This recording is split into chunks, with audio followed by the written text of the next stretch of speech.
a meeting of a small number of left-wing MPs deciding who should be their candidate in the Labour leadership contest that began in July 2015. From that moment, Jeremy Corbyn's turn, a saga unfolded that shook the Labour Party from top to bottom, to the point where a new leadership contest is already underway. From such an apparently casual decision, tumultuous events would flow. Events which are still shaking the party and indeed British politics, and whose context and repercussions I'll be examining in these three programmes. Jeremy Corbyn, 251,000. 2 months later, in September 2015, Corbyn won the leadership contest, and he did so by a landslide. As that remarkable result was announced, some were euphorically tearful, some were horrified, as Corbyn delivered a victory speech he never thought, until weeks before, he would ever be remotely in a position to make.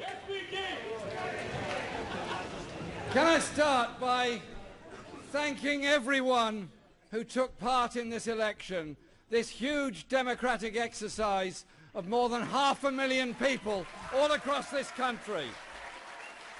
I was dewy-eyed. You know, I've been waiting for a socialist leader of the Labour Party all of my life, and now we've got one. And I was very dewy-eyed, I was emotional, but I was absolutely elated. I thought, we're going to go now. This is it now. We've got the opportunity of a lifetime. We've got to seize it with both hands. I tweeted that morning that yesterday Parliament voted to not allow assisted suicide, and today the Labour Party brings it back for political parties. John McDonnell and then Mike Gapes, one of the many Labour MPs who could not and perhaps never will come to terms with Corbyn being their leader. Their conflicting reactions reflected historical divisions within the party, and this divide became an unruly running theme in the coming months. Corbyn's rise was the most astonishing in the history of the Labour Party and arguably any UK political party. A backbench rebel since 1983, soaring to the very top and then winning by a landslide, just about 60% of the vote. He was crowned at that special conference last September and made clear in his victory speech that as far as he was concerned, he had a mandate for sweeping change. We don't have to be unequal. It doesn't have to be unfair. Poverty isn't inevitable. Things can, and they will, change. Thank you very much. Politicians are human beings, and Corbyn's rise is partly an astonishing human story. There he was a year ago, planning to spend some of the summer cultivating his allotment and contemplating another parliament as an assiduous local MP for his Islington constituency and as a backbencher of erratic loyalty to his leadership. Instead, he became the leader.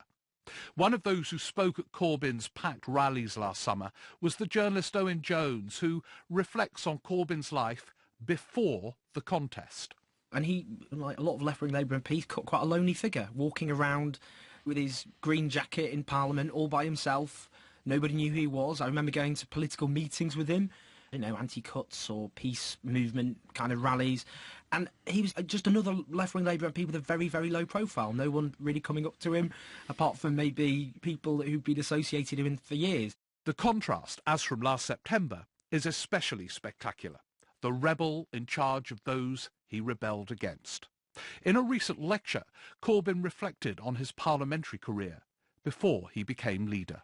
Now, I rebelled against the new Labour government a few times in the 1990s. Well, in fact, several hundred times.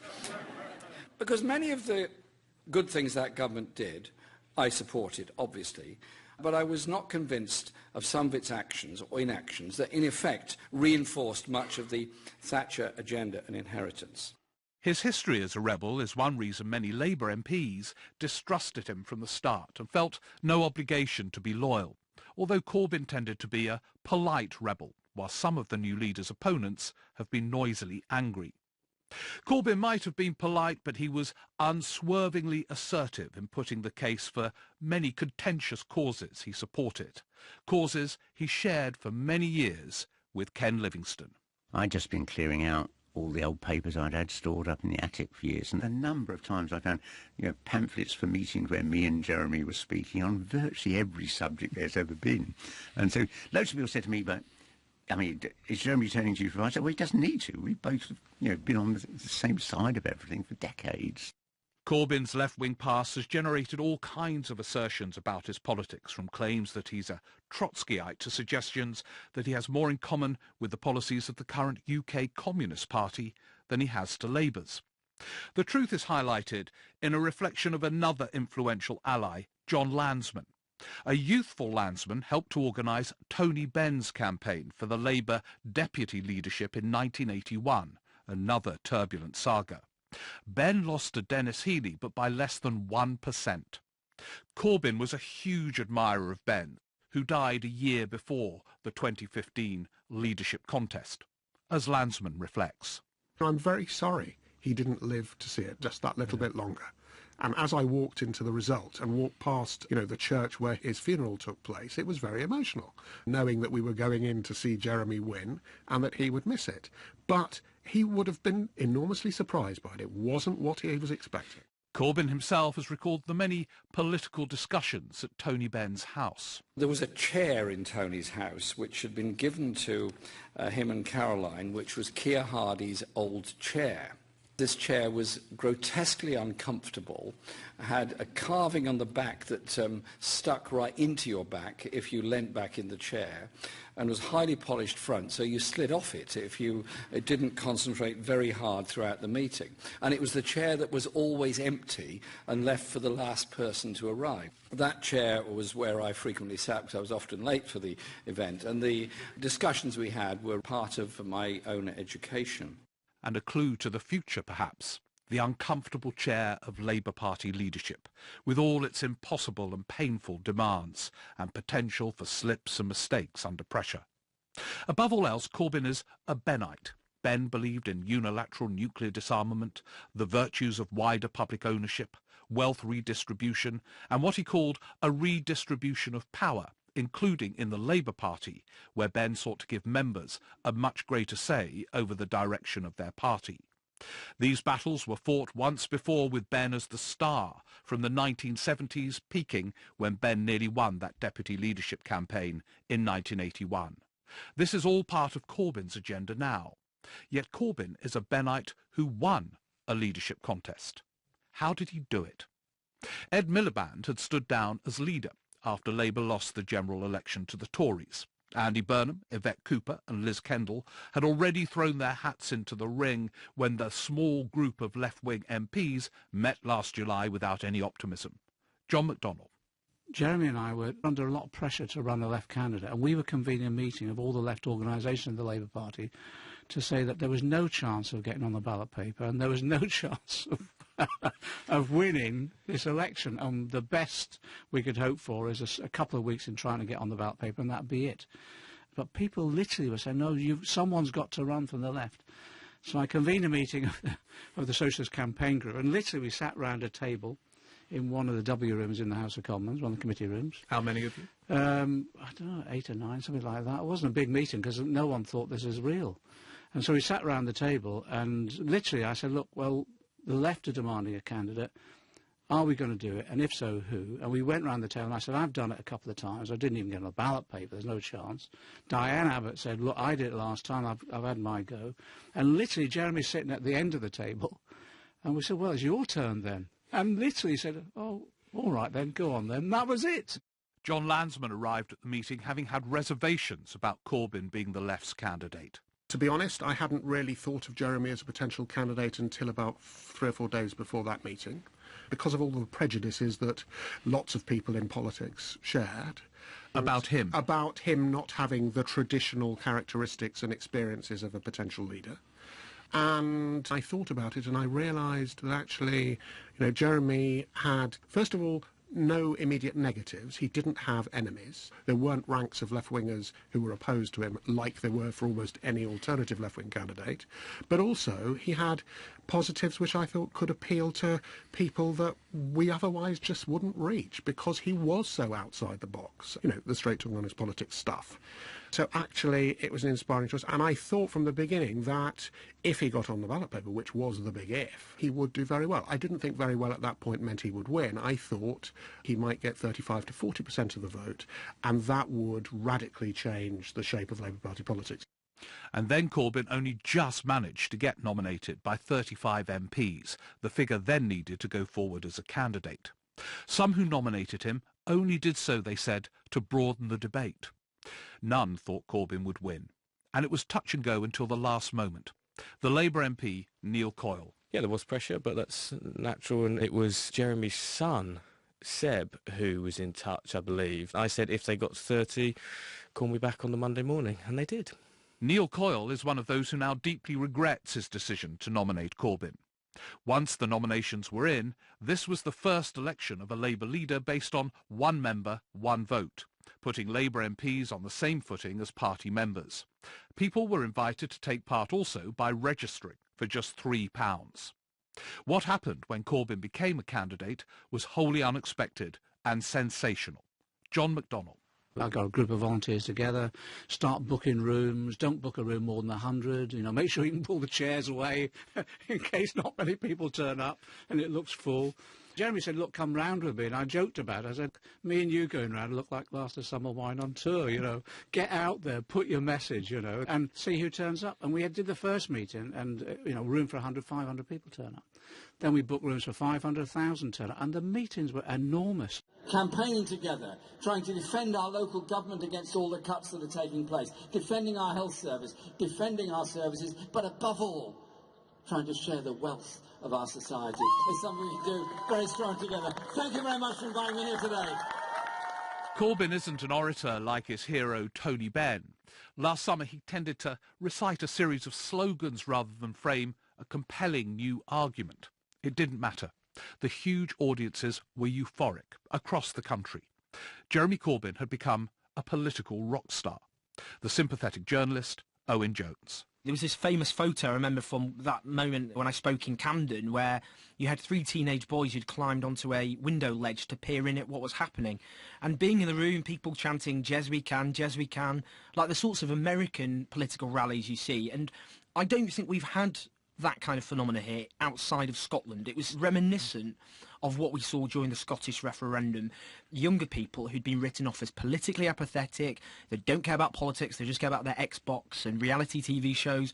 All of a sudden, it was young people excited, talking about political issues, full of energy and optimism. It was quite surreal. I've never been to a political event where there were people queuing around the building. The Labour MP and Corbyn supporter Clive Lewis attended a rally in Norwich, which drew nearly 2,000 people. I hadn't seen the one a couple of days before in London, where it then ended up in the news that he's still on a bus and he spoke to the crowds outside. And at the end of it, there were people who couldn't fit into the venue, and Jeremy again had to come outside and speak. But it was electrifying. I have to admit, it was electrifying. You felt that you were living through something quite historical. Why did Corbyn generate such a response? One reason was the lacklustre performance of more mainstream Labour figures. Banal clichés about turning the page forward rather than back and needing to appear relevant rather than irrelevant were a wholly inadequate substitute for a proper debate, and they underestimated Corbyn's appeal. John McTernan, a former advisor to Tony Blair. The biggest difficulty of the campaign was that Yvette Cooper and Andy Burnham assumed that Jeremy Corbyn would come third or fourth, and that the issue they had to deal with was to smash Liz Kendall. So you had 3 people who believed in an electable Labour Party turning on each other. If Yvette and Andy hadn't spent their time attacking Liz, it would have been 3 Liz, Andy, Yvette against 1 Corbyn. As it was basically 2 against 1, and 1 on his own, untouched. He had a free run, completely free run, and that was a huge error. For a party membership demoralised and aching to move on from what it regarded as the failures of the recent past, Corbyn seemed like a refreshing change. But for the anti-Corbyn MP Mike Gapes, 1 member, 1 vote was the key. It was a completely new electoral system, which was untested. And when Ed Miliband decided that You could join up to the party right until the vote, virtually, and even just pay £3 for the privilege of doing it. No one envisaged this outcome. Clearly, a large number of people came in to vote in that election who were not traditionally party members. Some of them had been members of other parties. We did have some infiltration. I've discovered in my constituency UKIP nominators, Lib Dems, Green Party activists, even some Tories were trying to, vote. But that wasn't the reason that Jeremy won. He appealed to a lot of new members. Actually, if I'm honest with you, I hadn't really heard of Jeremy Corbyn. And I think Jeremy Corbyn is often viewed or perceived as a hard left candidate.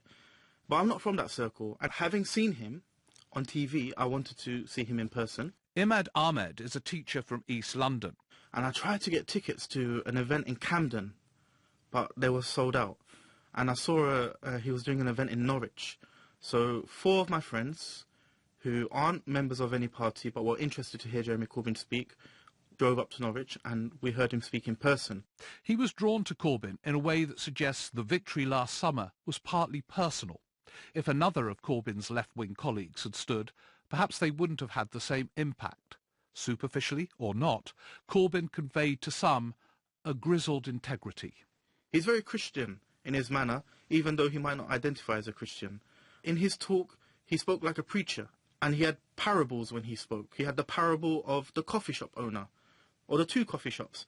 There's one coffee shop in Islington, and they're a major brand, and they have hundreds of franchise shops in London. And there's another coffee shop which is owned by a small business owner. One of them pays tax, and one of them doesn't. It's like a biblical parable, and it really appealed to me and many people in the room. There was another factor in Corbyn's rise, the empowering force of social media. A candidate can become quickly fashionable when relatively small numbers generate enthusiasm on Facebook and Twitter. Here's one example, the first to galvanise support. Sitting before their computers in different parts of the country, but meeting only online, were activists Bex Barnes and first Michelle Ryan. I saw a letter on Labour List, which is a well-known blog, and it had been written by 10 newly elected Labour MPs, and they were all calling for an anti-austerity candidate to stand. And as soon as I saw it, I felt like a wave of hope. I thought, that is a brilliant idea. We need to be pushing. Then what did you do? And then I suggested we did something similar, maybe a petition. Bex got excited straight away. She sort of jumped in and said, brilliant idea. Yeah. Would you like me to have a stab at writing it? And she did, and she sent it to me, and we were both really happy with it. And then you sent it to Red Labour, which is a large left-wing Labour group. We wanted to get it sort of out as far afield as we could, didn't we? Yeah. And it was submitted to the Labour Party chairman. Yeah. Right, and so Jeremy Corbyn actually signed our petition, and John McDonnell. That was very exciting, wasn't it, when they signed it? And so by the time he just got on that ballot paper, how many thousands had signed? 5, I think. Just over 5,000. I can't actually remember the exact number now, but it was in the 5 region. Just above, wasn't it? Yeah. Is that as effective or more effective, do you think, than old forms of... It's definitely the way forward. And Jeremy said it himself, hasn't he? Yeah. It really is. The truth is out there. It doesn't matter what is in the mainstream media. There are so many independent sites, journalists and bloggers now, so the actual stories filter through. Talking here in this studio is the first time the two of you have actually physically met. Yes. Yeah. So all organisation is done through social media, basically. Yeah, well, I've got your number now, haven't I? Yeah. I'm sure we'll be meeting up again. And meanwhile, a familiar voice from the pre-social media past turned up the heat. Corbyn's was a platform, Tony Blair said, that wouldn't be good for Britain. It's not that it wouldn't win power. I personally think it's unlikely that we would win power. But even if you did, it wouldn't be right, because it wouldn't take the country forward. It would take it backwards. That's why it's not the right thing to do. You know, this is why when people say, you know, well, my heart says I should really be without politics, well, get a transplant, because that's just that.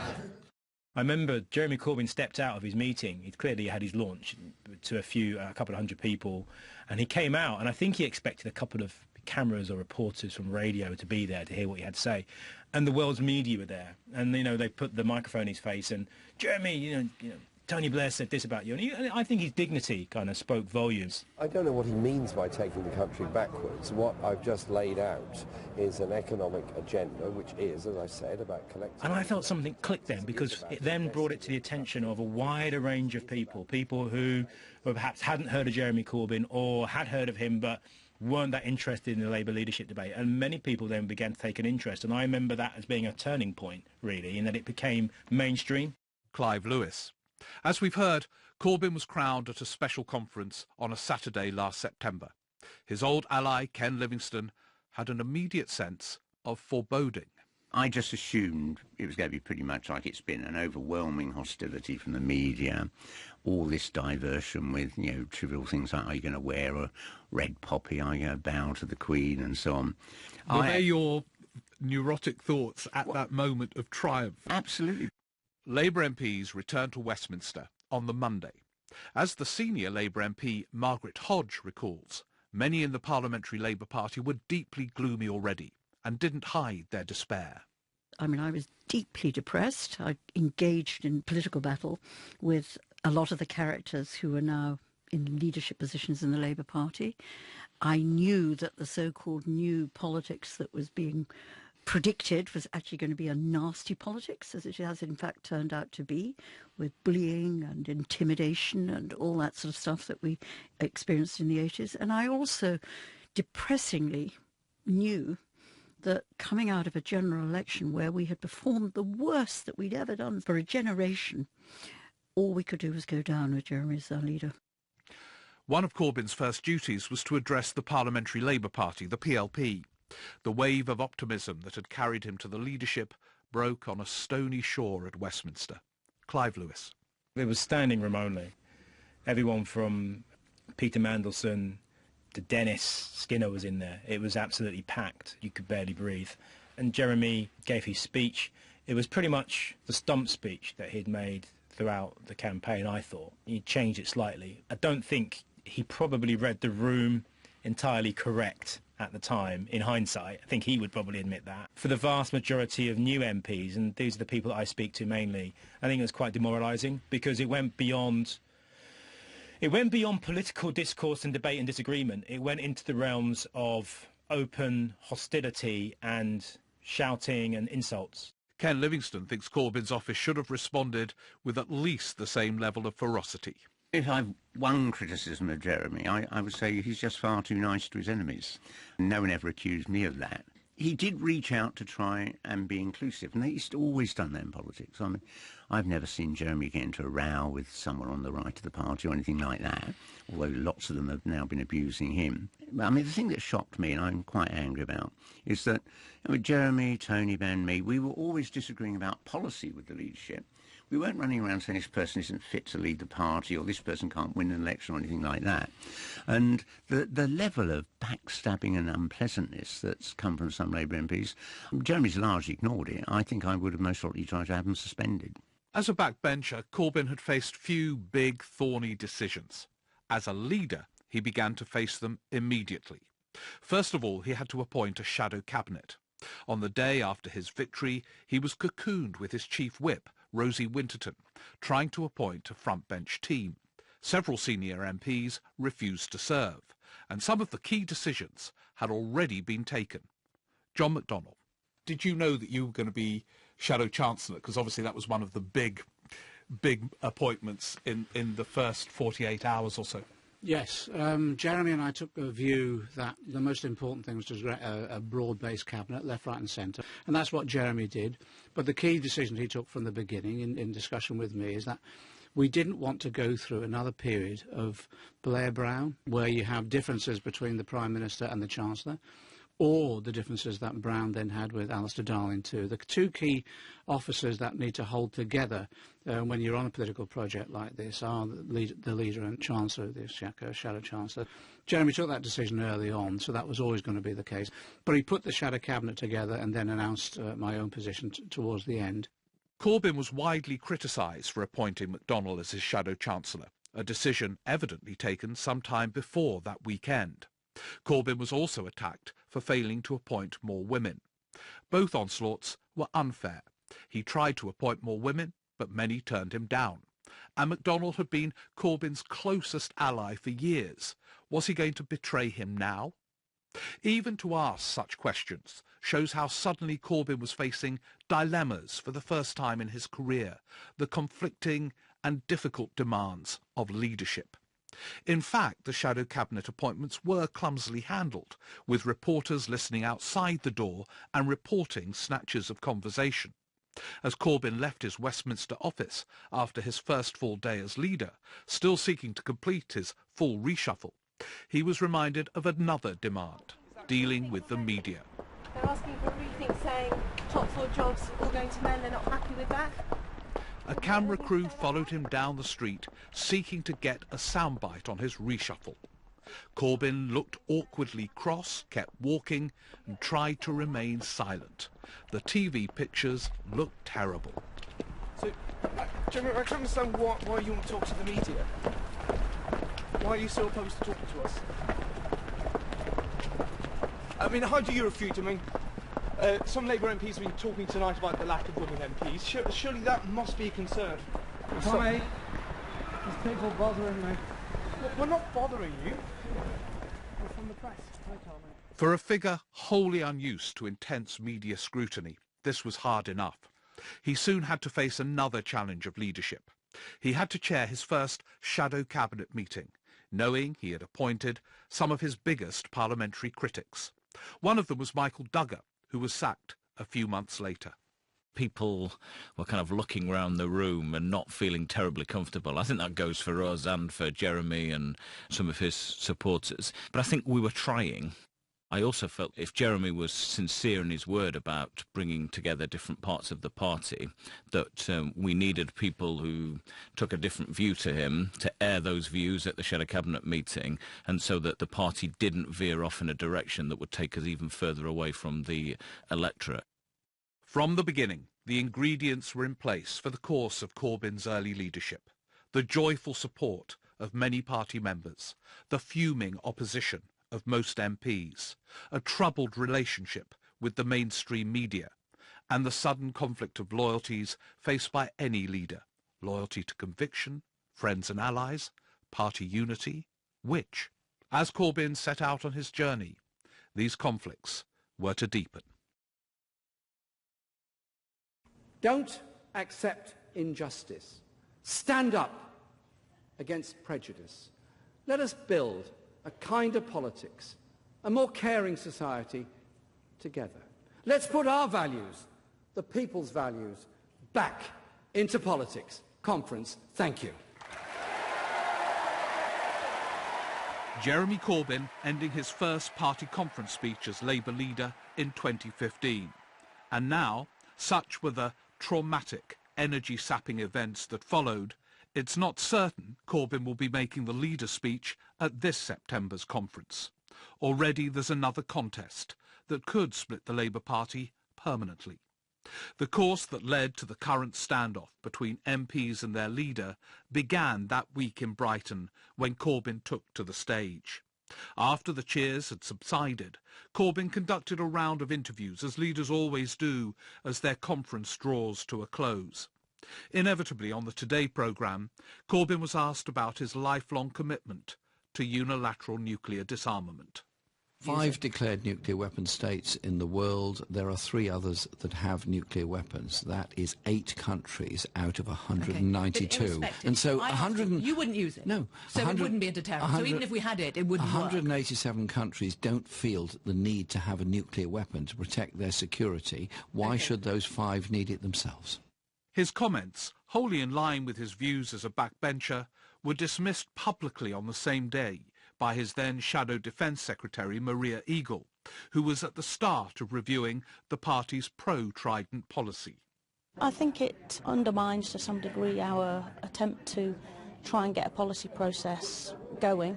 As far as I'm concerned, we start from the policy we have, and at the end of the process the party will decide what its policy is. Meanwhile, we're able to discuss it openly. But I don't think that a potential Prime Minister answering a question like that, in the way in which he did, is helpful. He was always involved in Stop the War right from the very beginning. Lindsay German is a founding member and convener of the campaigning group Stop the War. His constituency office is, we're in the same place, we have it in Islington. So I see him from time to time and we obviously chat about various things. Unilateral nuclear disarmament, it seems to me, has been pretty clear, is something that he cannot move on. He is absolutely committed to. Is that your view from the conversations you've had and from the way he's spoken on that particular issue? He's always been in favour of unilateral nuclear disarmament, but of course, again, in that he shares the views of many, many Labour members, and maybe not the majority of MPs, although a fair number of MPs agree with that. So no, I don't see him shifting from that at all. The clash between Corbyn, a former chair of Stop the War, and Maria Eagle was emblematic. When Corbyn had asked her to be Shadow Defence Secretary, she reminded him that she was a supporter of Trident. Desperate to fill his shadow team and appoint women to significant posts, Corbyn told her that this didn't matter. Evidently it did. Maria Eagle was soon moved from the post. Some MPs, like Jamie Reid, who resigned from the shadow cabinet the moment Corbyn came to power, fear his approach dooms Labour to eternal opposition. He'd been to see Corbyn to press the case.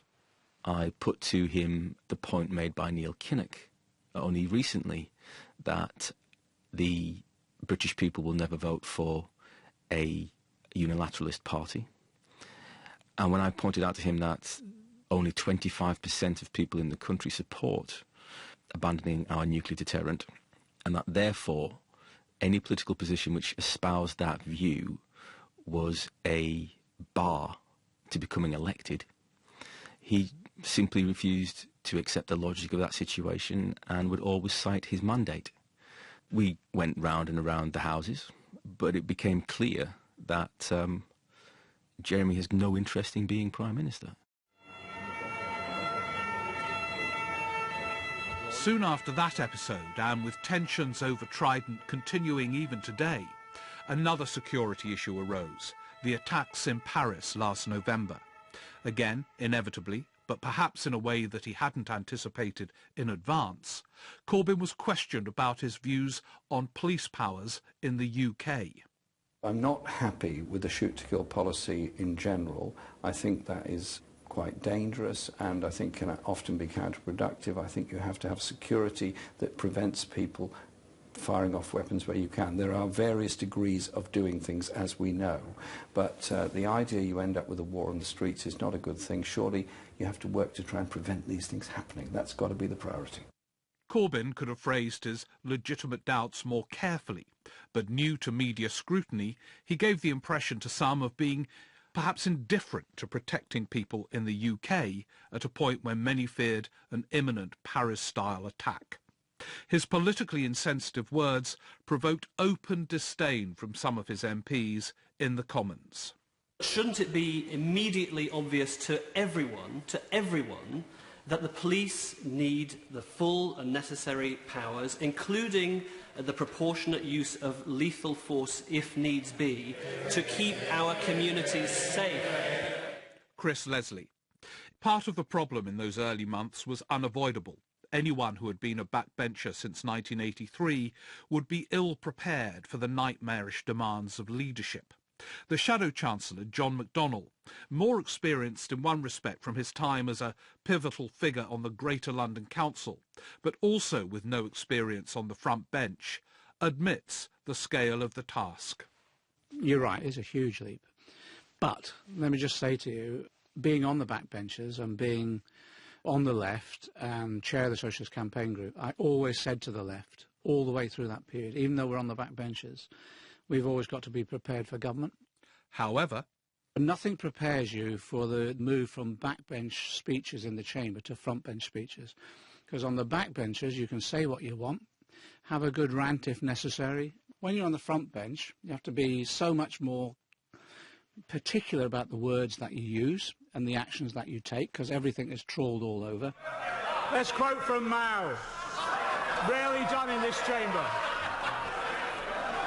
The quote is this. Behave. We must learn to do economic work from all who know how. You know, throwing red books about might have been all right for the backbenchers, but it wasn't for the frontbenchers, I soon learnt. So you learn very, very quickly those lessons, and we still are. And the opposition tactic with me and Jeremy has been to shout us down, hurl abuse and all that. And they do this other thing now, which is they send someone out of the chamber every 60 seconds or something like that, just to undermine. So initially that sort of throws you. Corbyn himself came in for highly personal attacks. Oh, I think I know what my mother would say. I think she'd look across the dispatch box and she'd say, put on a proper suit, do up your tie and sing the national anthem.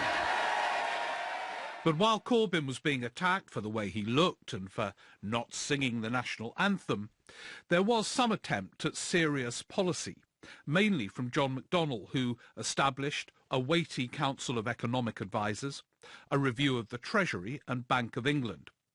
For a figure often attacked for being an unswerving left-wing ideologue, McDonnell describes himself, perhaps deliberately, in a non-ideological way. But it's a description accompanied by an ambitious programme. I'm a bureaucrat. That's my tradition. I've always been a bureaucrat. I left school and I went on the shop floor, then I did my A-levels at night school, went to university. Everyone else in my year wanted to become trade union leaders or politicians. I wanted to be a manager of the co-op. I wanted to transform the co-op into the sort of Marks and Spencer's, how cooperation could work, etc. And I couldn't get a job at the co-op because I think I overwhelmed them when I went for interviews. I frightened them with my idealism. And curiously enough, I was the only one in my year who eventually did work for a trade union and then became a politician. It was bizarre how life works out. But we need to get into government to change society.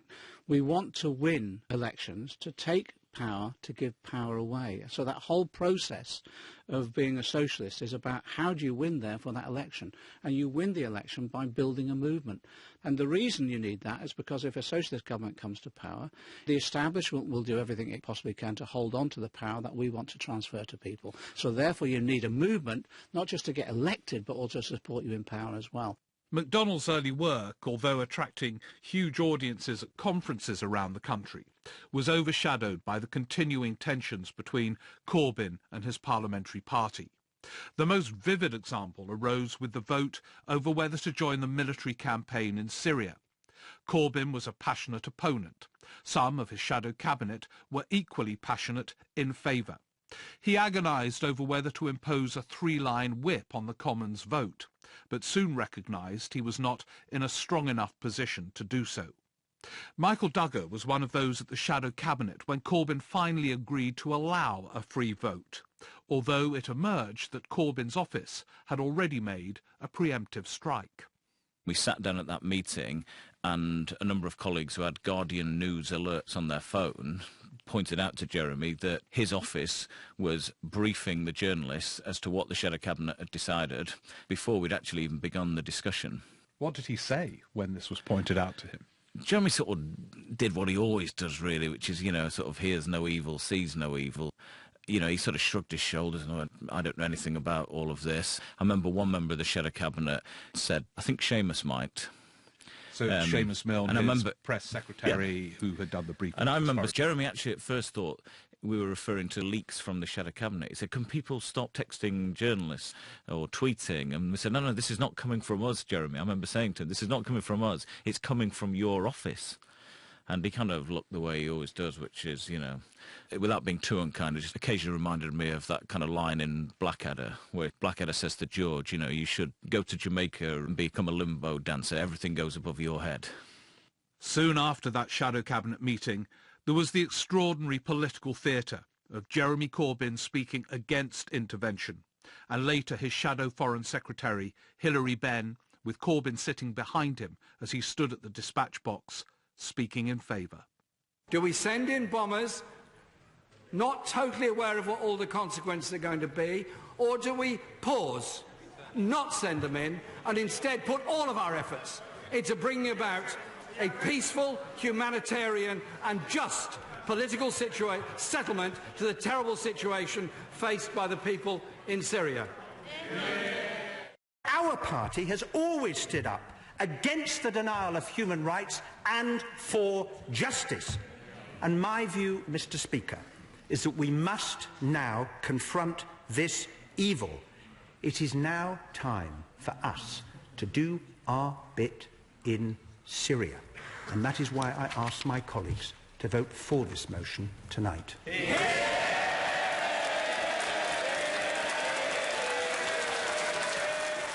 Ben was applauded at the end of his speech, applause with a political message. We rate you and not your leader. It was a highly charged moment on many levels, including a personal one. As we discussed in episode 1, Corbyn's political hero is Tony Benn, Hillary's father, and a rebel against several Labour leaders. Now Corbyn had turned Tony's son into a rebel against a leader too. But the leader he rebels against is one that his father would have supported with enthusiasm. The Commons backed military intervention in Syria, although a majority of Labour MPs did support Corbyn's line. As with Corbyn's rise to the top, social media played a part in pressurising MPs in advance of the vote. One Corbyn supporter active on social media, Michelle Ryan, says activists can now bombard MPs with their views. There were loads of Twitter storms to try and encourage MPs not to vote for the bombing in Syria, which I think personally had an effect. The Labour MP, Jamie Reid. I get lots of bombardment. So many Labour MPs get that now. It's sponsored. I've referred to a central trolling committee. But there's no doubt whatsoever that there's a coordinated approach to this. And those doing it find it enjoyable. It makes it easy to be extreme. It makes it easy to talk about traitors and betrayal and hate, because they're simple, quick, easy words which everybody understands. Jeremy pays lip service to disassociating himself from this, but he doesn't really. These are his stormtroopers, and they are encouraged at every opportunity to make life as difficult as they possibly can for Labour members of Parliament. And so if I make a meme, you know, like a graphic with a time and a hashtag on, send it out, that can really be picked up and then sent it to different Facebook groups, because so many pro-Corbyn Facebook groups have sprung up now. There's Jeremy Corbyn for PM. Its reach can go up to 10 million people. And so if you get them on board with a Twitter storm, it's going to go big. It's usually the bombardment on social media. We will deselect you, you will not get to contest your seat again, etc., etc., etc. It's commonplace now. It's to be expected. I think they just feel they want us to all go away and go away quietly and leave them to, you know, have the party the way they want it.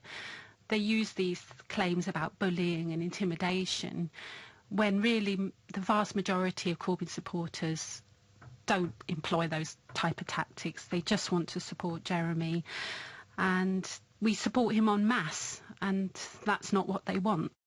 They do believe that they can somehow purge the Labour Party. They do believe that they can make it somehow pure in terms that only they would understand. And nothing and nobody will be allowed to get in the way of that if they have their way. The MP's alarms over deselection focus on the new Momentum movement established after Corbyn became leader. One of Corbyn's advisers, John Landsman, is a pivotal figure. I've been involved in trying to put together left organisations in the party for a long time.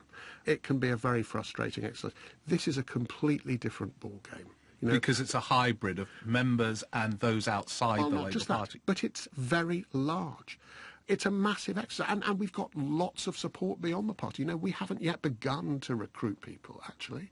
You know, we can do so very much more than we've already done. One of the concerns of MPs is that they see this as part of a wider attempt to make sure that candidates are selected that more closely reflect Jeremy and arguably the party membership's view. Is that part of what you want to happen, that Momentum want to see happen? What we want to do is to change the party into a party that can win. That actually means making it a party that is rooted in communities and workplaces. Unfortunately, New Labour was not rooted in communities and workplaces. It lost the support of large numbers of our core voters. Unless we manage to enthuse people to join in our campaigns and root, you know, the party in the community and workplaces, we will lose. John Landsman didn't directly answer the question about deselection. But by the end of the year, it was obvious that if Corbyn wants this to be a long-term project, he'll need a different parliamentary party, or the parliamentary party will need a different leader. But for all the drama, the year ended with Labour winning easily the Oldham by-election, after some political commentators had predicted defeat. Unsurprisingly, Corbyn went to Oldham to hail the win, and he was often away from Westminster and those MPs, speaking at rallies where he was still worshipped. The journalist Owen Jones.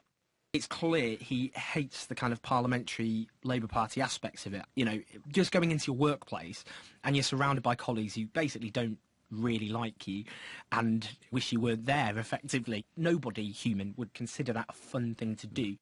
Ben Ferguson presented a documentary about Corbyn on the online channel Vice News. Wherever we went, there were these self-accused, and you'd say to him, Jeremy, how does it feel to be as famous as you are? You know, all of these people queuing up who you've never met before, and they want to take a photograph with you. And he'd say, well, you know, it's not about me, I'm just an ordinary guy doing a job. None of that was particularly satisfying as an answer.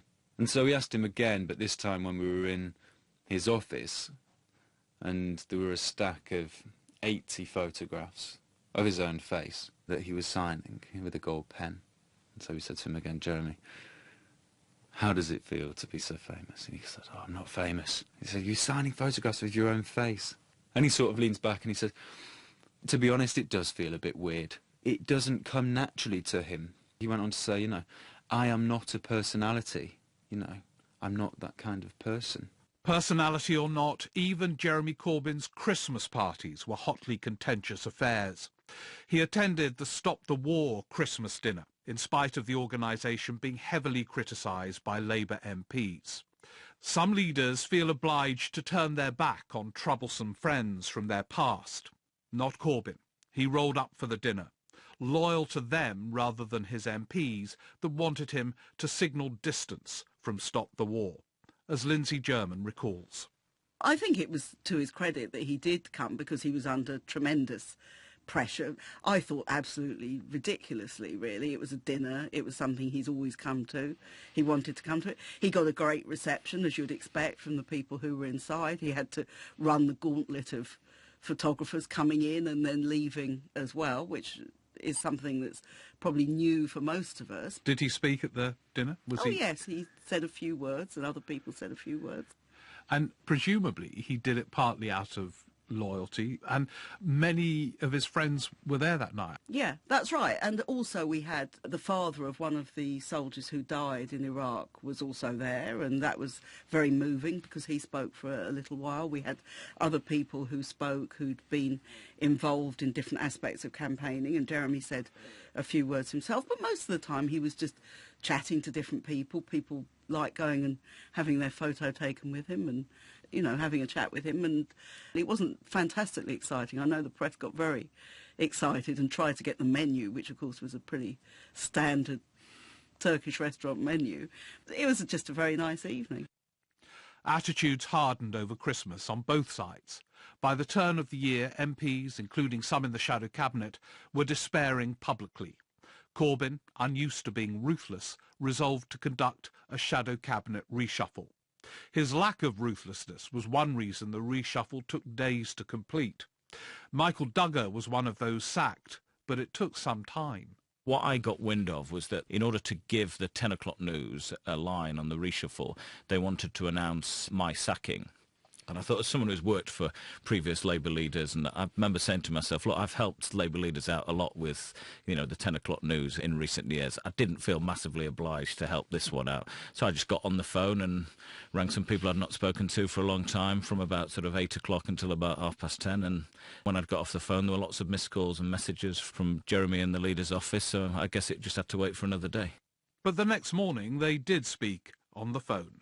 He said to me in kind of very quiet, slightly mumbly voice, and I asked him the question, and I'd been told you should always ask the question, why are you sacking me? And he was very clear to me. He said that he didn't like some of the things that I'd been saying or writing, and I said, OK, and he wanted me to leave the shadow cabinet.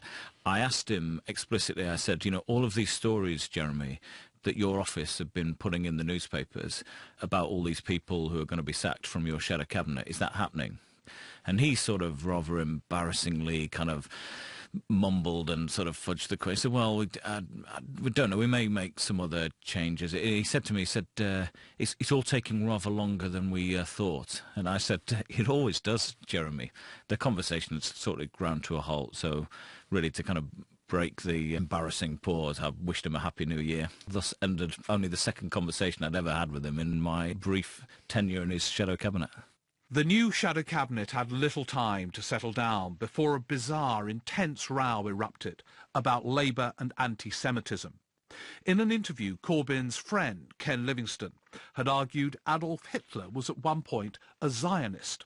The Labour MP, John Mann, was famously apoplectic with rage, triggering a sequence that ended with Livingstone's former chief of staff, Simon Fletcher, who now works for Jeremy Corbyn, telling Livingstone that he had been suspended. You're Nazi apologist. You're Nazi apologist. Rewriting history. Rewriting history. Rewriting history. Go back and check what Hitler did. Go back and check what Hitler did. There's a book called Mein Kampf. You've obviously never heard of it. When I did my autobiography, it was all in there. No one raised it at all. And it was just all these ghastly MPs like John Mann saying, here's an issue that can damage Jeremy. So if I could go back in time, I wouldn't say it. I mean, not because it isn't true, but because it just gave them an excuse to waste a lot of time just in those crucial couple of weeks before the local elections. And I do think it damaged us. Also, you've been close to him politically for decades. Your former chief of staff works with him. I mean, it must have been a traumatic moment personally for him. Well, it was. I mean, Simon phoned to warn me what was going to happen. I mean, I could hear it in Simon's voice. He was more traumatised by it than I was. It's not him removing or suspending some Blairite who's been slagging him off. He's had to suspend you. But that's the thing. I mean, he didn't suspend me. He was told I was being suspended. He was campaigning somewhere up in the north at the time. I think it was appalling for him. One, that it's a diversion, but also he knows I'm not anti-Semitic, and he knows that the Labour Party isn't. So and just to clarify, the party machine suspended you and told Jeremy Corbyn that you were suspended. Here was another dilemma of leadership for a leader who had been a backbench MP since 1983. Corbyn had to punish one of his few high-profile supporters, a friend for decades. Ben Ferguson for Vice News interviewed Corbyn as Livingstone was suspended. From the outside, it looked like he was just burying his head in the sand. And then he pops up in London to deliver a speech for the May Day rally, and we couldn't talk to him then, and the media sort of crowd around him, and he says, I've never seen the media behave like this in my life. He goes to Burnley the next day and gives another speech at a May Day rally, and finally we get to see him. And he's in an office and he's looking tired, and he's, still committing to this crazy schedule of going from place to place to place. He sits down and just says to him, can you tell me what was wrong with what Ken said? He says something about it being offensive, and so I said, no, it's anti-Semitic. Do you recognise why it is? And because it had come at the end of a very stressful week for him, he walks off, he takes the microphone off and walks off. And that was a surprise, because, he's a gentle man. I didn't really see him being angry throughout the time that we were filming, but that was the one time that he was sort of a breaking point, really. All across England last night, we were getting predictions that Labour was going to lose councils. We didn't. We hung on and we grew support in a lot of places. In May's local elections, Labour did better than some pundits had forecast, but not as well as opposition parties usually do at this point in the electoral cycle.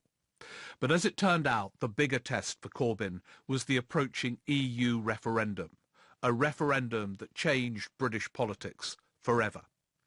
Alan Johnson, who had been appointed as head of Labour's pro-EU campaign before Corbyn became leader, had an early meeting to discuss whether he should continue in the role.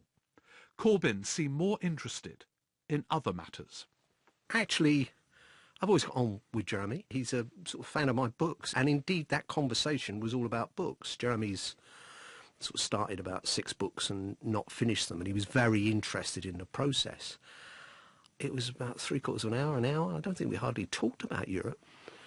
But as we'd had the interview and I'd left and I was still in the role of chair of Labour in for Britain, I kind of took that as my green light, that I was going to carry on. People would have given, I think, Jeremy 2 years. had it not been for the EU referendum, the calamity surrounding that brought everything to a head. In the build-up to that referendum, Corbyn faced another conflict of loyalty. Would he be loyal to his previous conviction that the UK would be better off out of the EU, or loyal to his party that largely backs staying in? He chose the latter, but not with much apparent high-profile enthusiasm. Corbyn's third way, pro-Remain but with a degree of open scepticism, might have been the only option available to him, but it triggered a sequence of events that leaves the entire future of the Labour Party in doubt. The Labour Party is overwhelmingly for staying in, because we believe the European Union has brought investment, jobs and protection for workers, consumers and the environment, and offers the best chance of meeting the challenges we face in the 21st century. Jeremy Corbyn putting the case during the EU referendum campaign for the Remain side. But note the low-key delivery and the assertion, one he deployed often, that Labour was for Remain. Corbyn rarely stated that he, personally, was overwhelmingly in favour. The referendum campaign, Corbyn's role, and the result changed everything. As far as they had a plan, some shadow cabinet dissenters had intended to give Corbyn 2 years at the top before deciding what to do. Speedily, less than a year after Corbyn became leader, they sought to remove him, and the referendum was their immediate cause. Not in the shadow cabinet, Alan Johnson was head of Labour's Remain campaign. He made a presentation to the front bench team as the date of that referendum drew nearer. Jeremy made it quite obvious that he wanted to move on to other stuff he didn't want to talk about. He wasn't interested. I mean, you know, call me Mr. Perceptive. This was a man who was exactly where he was in 75. Johnson is suggesting that Corbyn was as hostile to the EU personally as he was during the first referendum in 1975, when the Labour leader voted against. And so I was kind of hoping for the best, that we could just get him along to do whatever he needed to do, which was quite a bit as the leader of the party, without, you know, any obvious mishaps.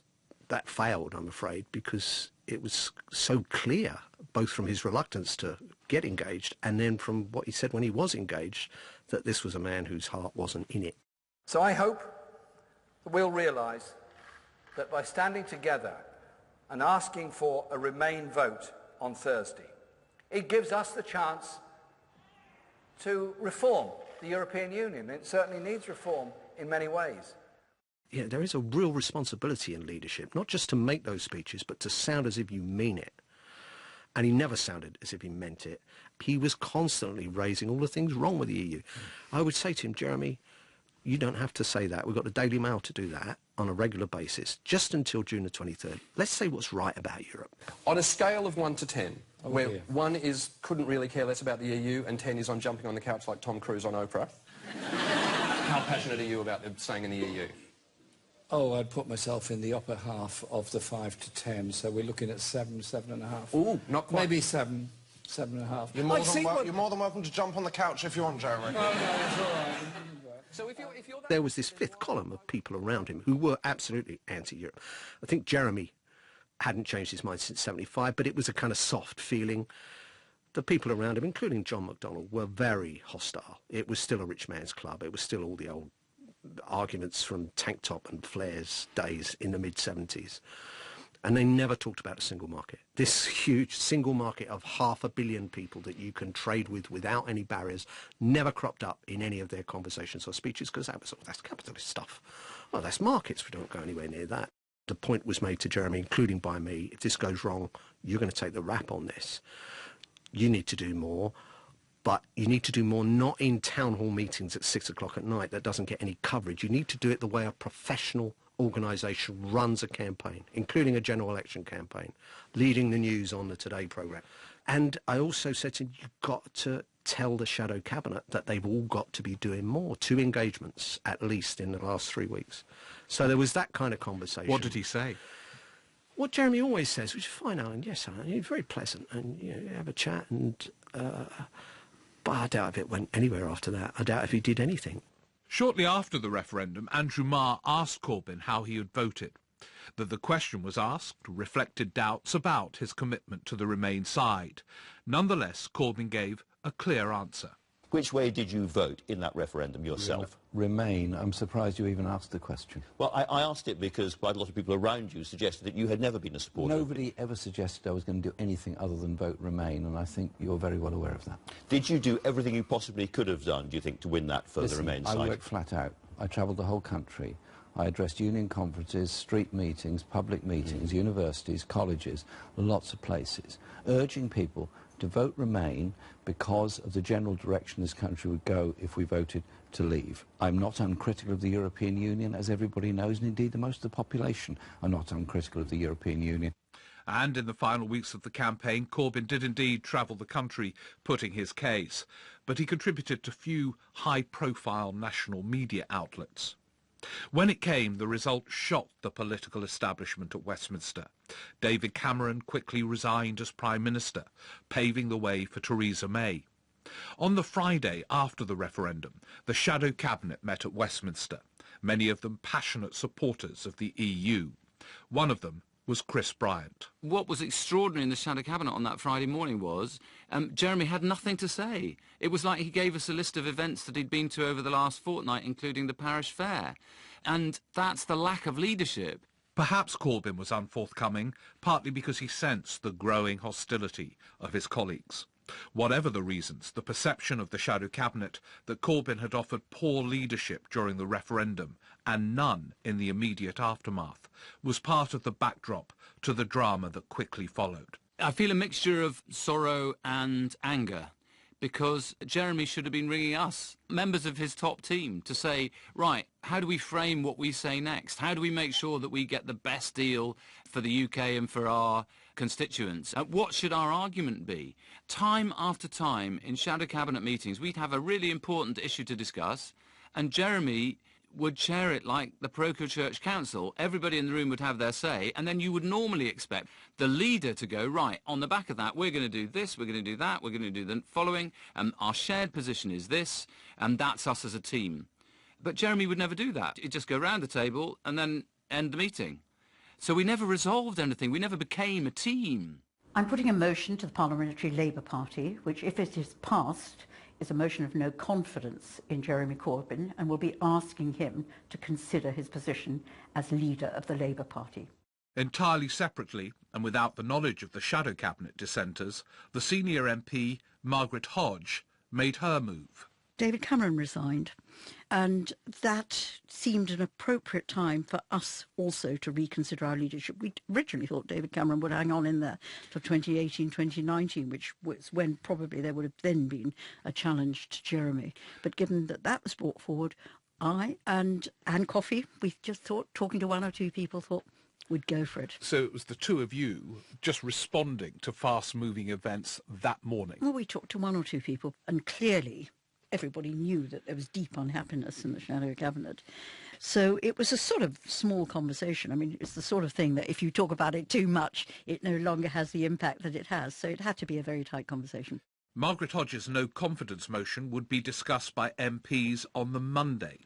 But by the Saturday night, a somewhat chaotic Shadow Cabinet insurrection was underway. It does look as if a full-scale coup against the Labour leader is underway. In the last few minutes, another resignation from the Labour. Yeah, from the Shadow Cabinet, another. We've also had the departure of Hilary Benn, of course. Then we had The Observer reported on its front page that Hilary Benn was speaking to colleagues about removing Corbyn. This was true, but Benn didn't know his moves would be reported that Saturday night. Corbyn phoned him and sacked him. Benn told Andrew Marr what he said to the Labour leader, and later Corbyn gave his version. And I said to him that I no longer had confidence in his leadership, and he then dismissed me from the Shadow Cabinet, which is understandable, and I thanked him for having given me the opportunity to serve as Shadow Foreign Secretary. Hilary confirmed to me in a phone call that he had indeed been collecting signatures for some days of wanting to have a mass resignation from the shadow cabinet because he didn't agree with my leadership.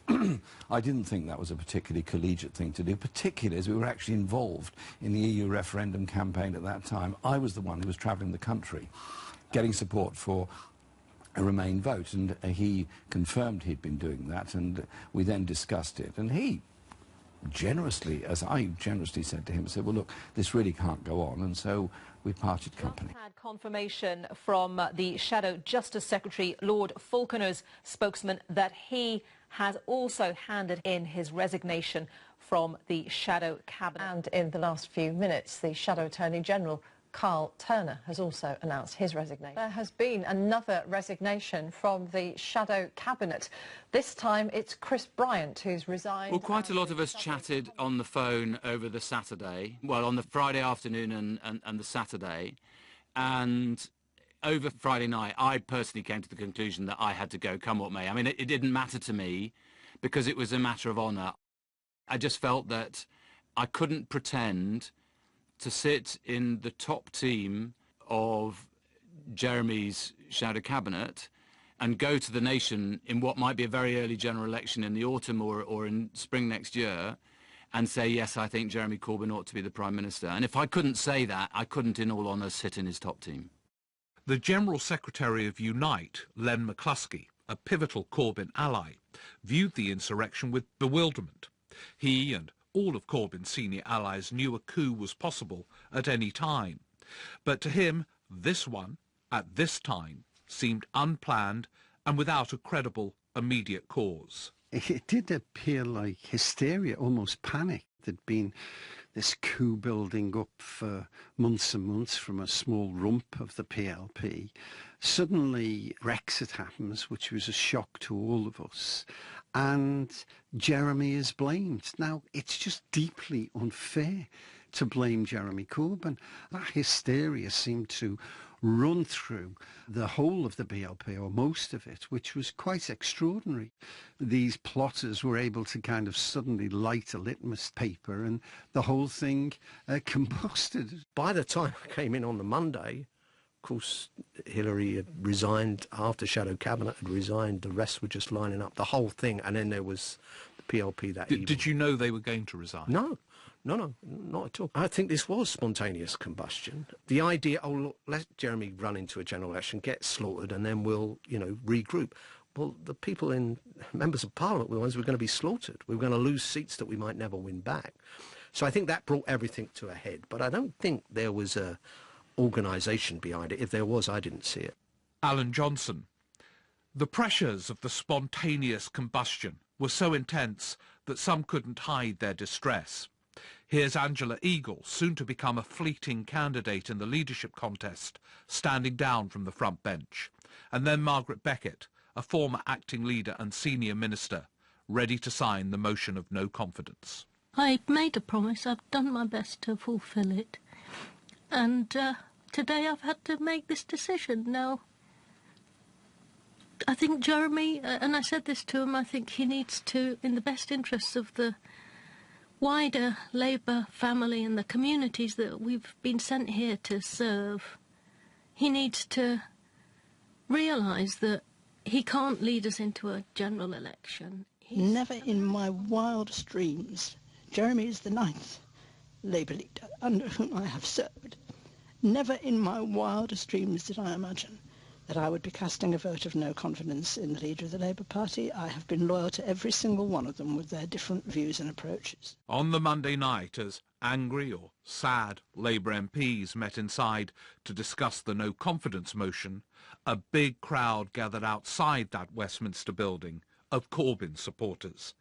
The juxtaposition could have been part of an epic fictional political drama. Such was its emblematic symbolism. The MPs in one place, Corbyn's supporters in another. Margaret Hodge. I was taken aback by the mood of that meeting. It did remind me of Labour Party meetings in the 80s. There was a lot of anger in the room, fury in the room. And actually, in a way, Jeremy should listen to that, because this... Was he there? Oh, yeah. He was there. And he should listen to it, because it wasn't coming from people on the right of the party. It was coming from right across the spectrum. of the Parliamentary Labour Party, with people criticising his stance on Europe, saying that he was deeply unpopular on the doorstep. What was his demeanour listening to all this from his own MPs? Well, do you know, I think he was more anxious to get out to the demonstration than he was to respond to what was happening inside the room. I think he just felt it was something he had to go through. And one of Corbyn's supporters at that demonstration, Michelle Ryan, who had campaigned for the leader through social media during the party's first leadership contest in 2015, explains how quickly they mobilised this time. There was a momentum email that went out asking people to go to the rally. I think it was literally 24 hours notice, and it was just incredible how many people turned up, considering it was just such short notice. Now, a number of MPs have complained that people are turning up in demonstrations to express their view. Some have described it as rebels or mob rule or whatever. Let me make it clear. Let me make it clear, and we're all of the same mind. People have the right to peaceful protest. Police estimates were 10,000, and I think it was probably about that, because I couldn't see the back of the crowd, and it was just huge, and we were all pressed in together. A lot of people wearing Jeremy Corbyn t-shirts. Most people were just there, just standing there and chanting. There was lots of chanting. Keep Corbyn, Tories out, that kind of thing. The protests will be peaceful, but the reason the protests are taking place is because we will not allow the democracy of our movement to be subverted by a handful of MPs who refuse to accept Jeremy's mandate. The Shadow Chancellor John McDonnell putting the case for democracy through membership rather than as expressed by MPs, a debate that raised precisely the same intense passions in the Labour Party in the early 1980s. Michelle Ryan describes the mood of those who were listening to John McDonnell and other speakers. More determined than angry, I think I would say, because I think, to be honest, we've been expecting this since day one. We knew they were plotting a coup from the moment he was elected leader, and it was always hanging over us. It was either going to be if we lost the Oldham by-election, or if we lost 300 council seats, or if Sadiq Khan didn't win the mayoralty. And then we knew that they were paving the way for a coup during the referendum campaign, because they kept accusing Jeremy of half-hearted campaigning. So we knew that if there was a Brexit vote, that there's straight away they'd use that as an excuse for a coup. So I think that's one of the reasons we're all so primed and ready to rally, because we've been expecting it all along. In marked contrast, inside the PLP meeting, the mood against Corbyn was intensifying. The Labour MP, Jamie Reid. At that meeting, Jeremy was asked to resign repeatedly. Female Labour MPs pleaded with him to call off the mob he has assembled. They talked about fears for their own safety. They talked about the abuse they were receiving online, on social media from these people.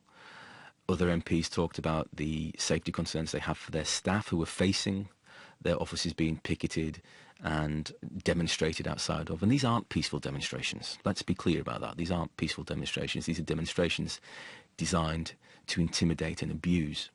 And for the Labour Party leader, and for the Shadow Chancellor, and for some other misguided Labour members of Parliament to go and address a baying mob and to incite that mob in the context in which we now find ourselves in this country, I think is unforgivable. The vote of no confidence, the one instigated by Margaret Hodge, was carried by 172 votes to 40. But at another quickly organised demonstration of his supporters, Corbyn made clear he wasn't stepping down. Mobilising ideas in order to concentrate those into policies that can actually improve the lives of everybody in our society. That is why we contested the leadership of this party a year ago. That is why and very proud to be carrying on with that work and carrying on. And in the Commons, he delivered quite deftly a message for his MPs during Prime Minister's questions. Our country is divided, and the country will thank neither the benches in front of me nor those behind for indulging in internal factioning manoeuvring at this time. We have...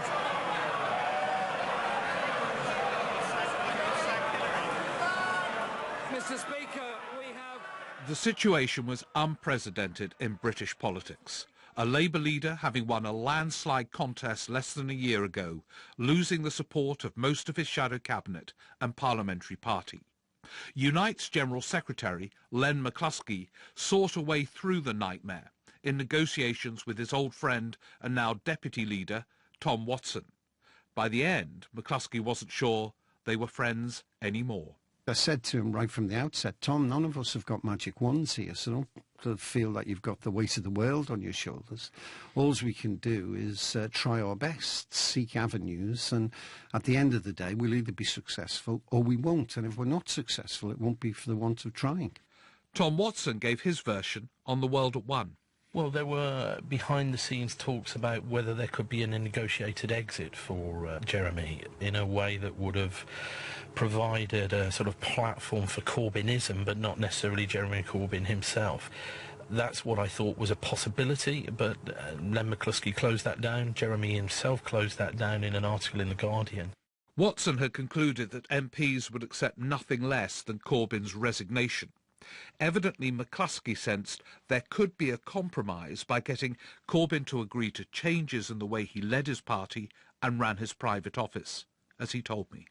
What were you offering them, those that wanted one way or another a change of leadership? It wasn't so much what I was offering, it was exactly what it said on the tin, exploring the possibilities to see whether there was a way through this. One thing was clear right from the outset. In fact, the first sentence I mentioned on behalf of the unions was forcing Jeremy Corbyn to resign is not part of the deal. It's not on the table. And in media interviews before he came into the talks, Mr McCluskey made it very clear that Jeremy Corbyn was not leaving. Jeremy has made that clear. I think for our parliamentary party, for whom I was trying to find a compromise position, that just meant I couldn't reach a deal. But without me giving away too many state secrets here, there was, I can assure you, as somebody who's a very experienced negotiator in a myriad of complex issues over my time, there was enough on the table for us to put something together for both parties to give serious consideration to. And then Tom Watson just ended the talks. Yes, we were scheduled to meet at 2 o'clock in Brighton, where my policy conference was about to start. All parties were ready to go. Lunch was laid on. And as I was driving down to Brighton, the news came through that Tom had issued a statement saying he was pulling out. Now, Tom Watson is a friend of mine, or was. Whether our friendship has been fractured, only time will tell. And I didn't even get a text or a telephone call from him. Why do you think that is? I haven't a clue. Or if I've got personal views in the back of my mind, I'll keep them to myself just at the moment. Having failed to remove Corbyn, the rebels plan to fight a leadership contest, ideally without the leader on the ballot paper. The party's governing national executive met to decide whether Corbyn could only contest the election if he was nominated by MPs, or whether he would automatically be a candidate as current leader. A Corbyn supporter, Christine Shawcroft, elected to the NEC by constituency members, was at the extraordinary meeting.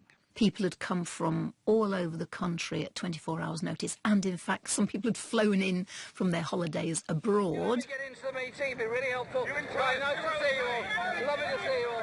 Thanks. Can you guys let me through, please? And I was quite worried all the way through the meeting, say, because of the secret ballot business.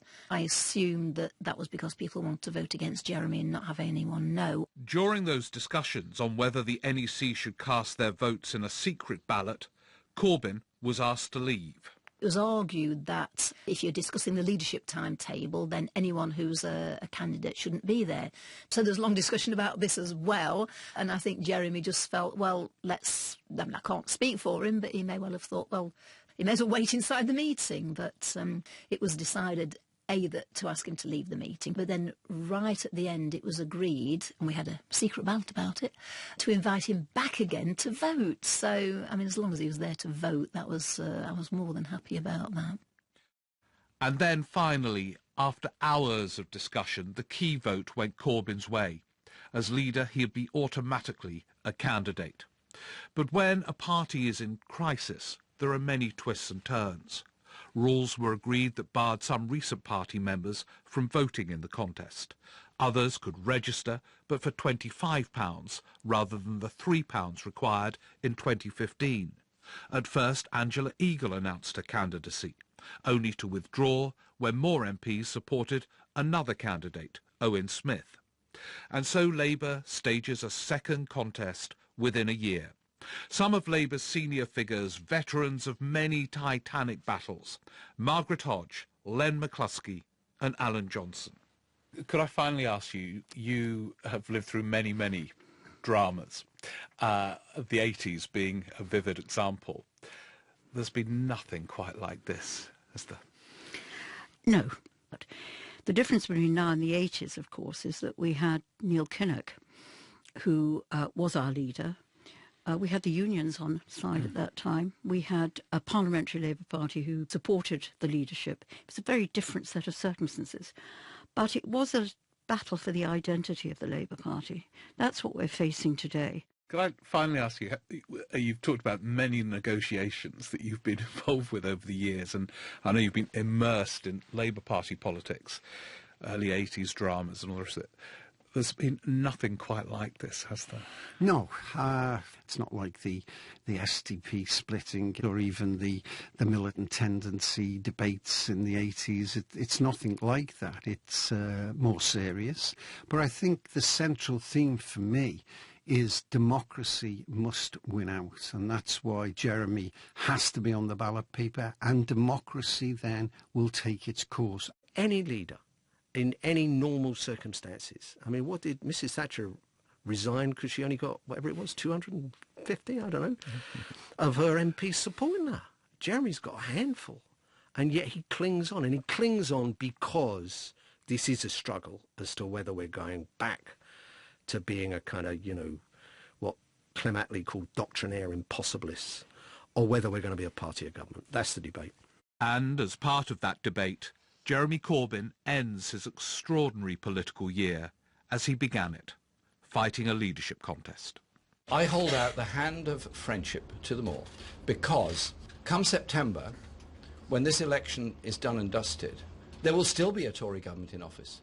It's the job, it's the duty, it's the responsibility of every Labour MP to get behind the party at that point and put it there against the Tories about the different, fairer kind of Britain that we can build together.